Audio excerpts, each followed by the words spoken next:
c'est demain. Vous regardez 7 jours en Chine, votre magazine d'information sur la Chine. Nous revenons chaque semaine sur l'actualité marquante des 7 derniers jours. Direction l'Antarctique, où le brise-glace chinois, le Dragon des Neiges, Xuelong en chinois, qui s'était porté au secours d'un navire russe piégé dans la banquise, se retrouve à son tour prisonnier des glaces. Le Dragon des Neiges a ouvert dans la glace un passage d'environ 1000 mètres. Il attend désormais que les conditions climatiques soient favorables pour se libérer. Pas d'inquiétude, les 111 membres de l'équipage à bord sont tous sains et saufs et les vivres sont en quantité suffisante. Pas d'inquiétude, les 111 membres de l'équipage à bord sont tous sains et saufs et les vivres sont en quantité suffisante. Le brise-glace de 120 mètres de long est coincé dans 4 mètres d'épaisseur de glace à 21 km de l'eau douce.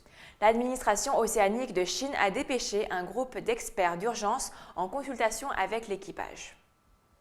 Shanghai demeure la destination la plus prisée par les Chinois qui reviennent de l'étranger.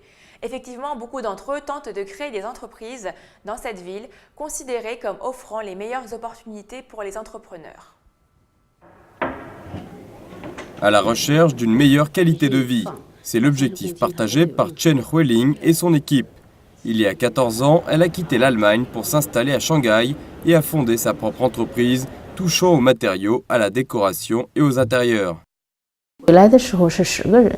J'ai démarré cette compagnie avec mon mari et une dizaine d'employés. À présent, l'entreprise compte plus de 300 employés. La ville nous a fourni beaucoup d'opportunités pour développer notre affaire. Après avoir vécu en Allemagne pendant une dizaine d'années, Chen Huiling nous explique qu'elle est retournée en Chine avec un état d'esprit plus rigoureux et volontaire pour les affaires, ce qui se reflète également dans les produits proposés par son entreprise. Nous avons beaucoup bénéficié de notre précédente expérience à l'étranger. Notre avantage est de pouvoir combiner un esprit oriental et occidental. Nous espérons pouvoir proposer un mode de vie meilleur et plus moderne aux gens d'ici. L'entreprise de Chen n'est pas la seule à réussir à se développer dans le centre financier du pays. Selon des chiffres de l'Association shanghaïenne des entreprises étrangères de talent, en juin de l'année dernière, environ 4500 compagnies auraient été fondées dans la ville par des Chinois de retour au pays, bien plus que n'importe quelle autre ville en Chine. Une centaine de milliers d'étudiants ayant étudié à l'étranger et qui sont retournés en Chine ont choisi de travailler à Shanghai ou d'y monter leur propre entreprise. La plupart d'entre eux travaillent dans les entreprises liées aux hautes technologies. Le gouvernement local a mis en place de nombreuses mesures préférentielles pour ceux qui reviennent. Parmi les dernières tentatives de la ville pour attirer encore davantage les talents qui reviennent, figure la mise en place d'une zone franche qui leur donne une nouvelle très bonne raison de venir monter une affaire à Shanghai. À Harbin maintenant, des sculpteurs travaillent sur des blocs de glace depuis des semaines afin de présenter leurs œuvres à temps pour l'ouverture du Festival international de sculpture sur glace et neige. L'année dernière, 1 million de personnes ont participé à l'événement et les attentes sont encore très élevées cette année. Du froid en plein visage. Ici, à l'entrée du Parc international des glaces et des neiges de Harbin, les sculpteurs mettent la dernière touche à leur création de neige et de glace. Harbin, la capitale et la plus grande ville de la province de Heilongjiang, est maintenant connue partout dans le monde pour son incroyable festival qui en est maintenant à sa 30e année. Les sculptures prennent plusieurs formes, incluant des créations qui mettent en scène des chevaux basés sur des peintures de l'artiste chinois Xu Beihong. Et avec l'année du cheval qui approche à grands pas, ces œuvres retiennent particulièrement l'attention à l'entrée du parc. Wang Lidan, une touriste de Shenyang, la capitale de la province de Liaoning, s'amuse bien. Le voyage en vaut vraiment la peine. Je viens de Shenyang et c'est la première fois que je passe par ici. C'est fantastique. Le Festival international des glaces et des neiges de Harbin est un peu différent des autres événements du genre où on retrouve seulement du ski, du patin à glace et parfois quelques batailles de balles de neige. La nuit venue, ces sculptures massives faites à la main prennent vie. Le directeur technique du Parc international des glaces et des neiges, Sun Shitong, a mis environ 2 semaines à aménager le site en se servant notamment d'une rivière à proximité pour s'approvisionner en glace. De la planification au ramassage de la glace et de la construction jusqu'à la fin des travaux, on a mis seulement 15 jours. Nous avions l'avantage de pouvoir utiliser la glace de la rivière Songhuajiang, qui est faite d'une eau cristalline. En plus de créer un monde hivernal féerique dans les parcs et les lieux de villégiature de la ville, le Festival des glaces et des neiges permet d'illuminer le centre-ville de Harbin grâce aux sculptures installées sur la rue centrale. Le Festival des glaces et des neiges doit se poursuivre jusqu'au début mars, si bien sûr la météo le permet.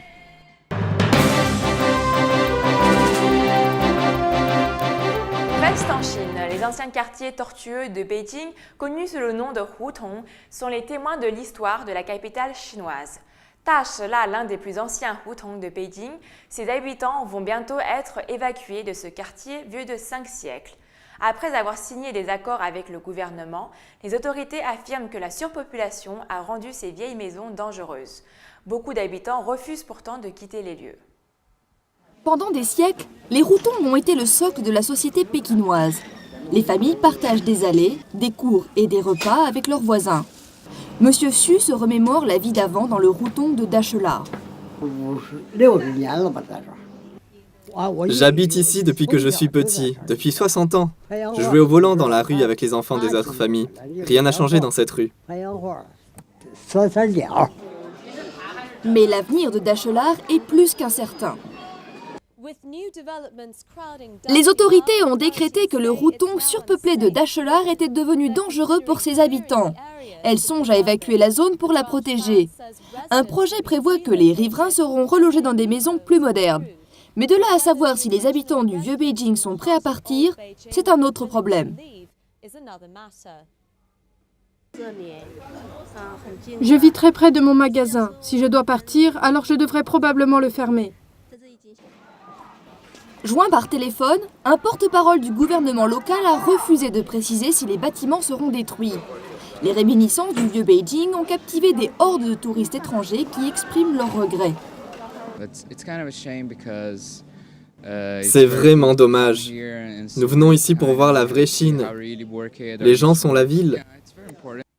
Après des décennies de délabrement, certains riverains admettent que la vie est devenue difficile. La culture? Je suis vieux maintenant. Je préfère vivre au chaud, le vent est glacial. Il n'y a pas assez de chauffage ici. Je veux déménager. Ces 20 dernières années, la population de Beijing a doublé, passant à 20 millions d'habitants. Les nouveaux arrivants ont besoin de logements et de services que les Hutong sont incapables de fournir. Mais les experts estiment que l'urbanisation galopante doit quand même protéger le passé. Dans la plupart des cas, les gens ont quitté les centres-villes pour habiter de meilleurs logements fournis par le gouvernement. Mais leur temps de transport est plus long et ils ont moins accès aux services publics. Ils perdent des liens sociaux.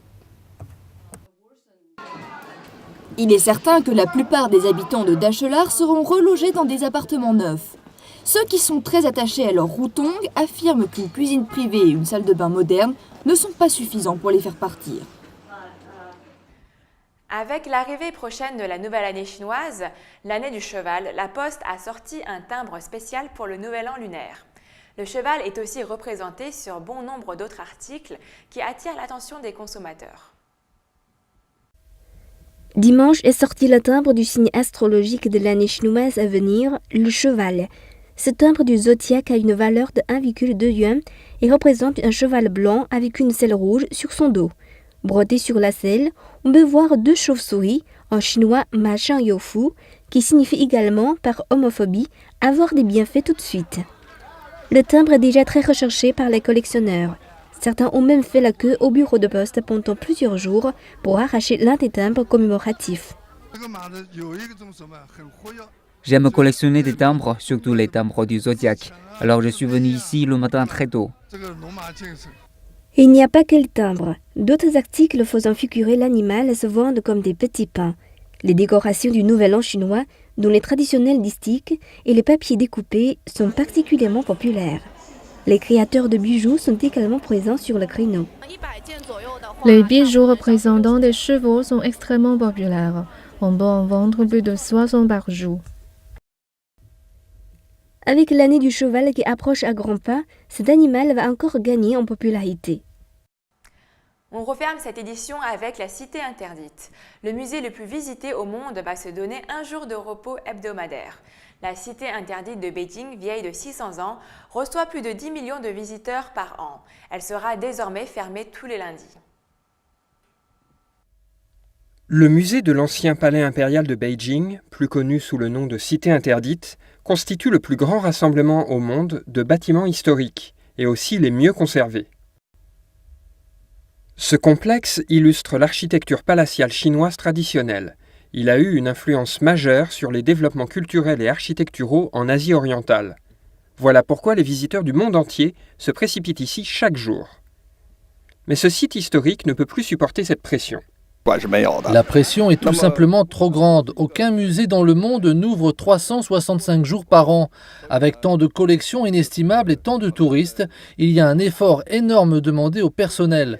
Le musée est comme une personne qui travaillerait au-delà de ses limites. Une fermeture les lundis ne signifie pas pour autant une absence de travail.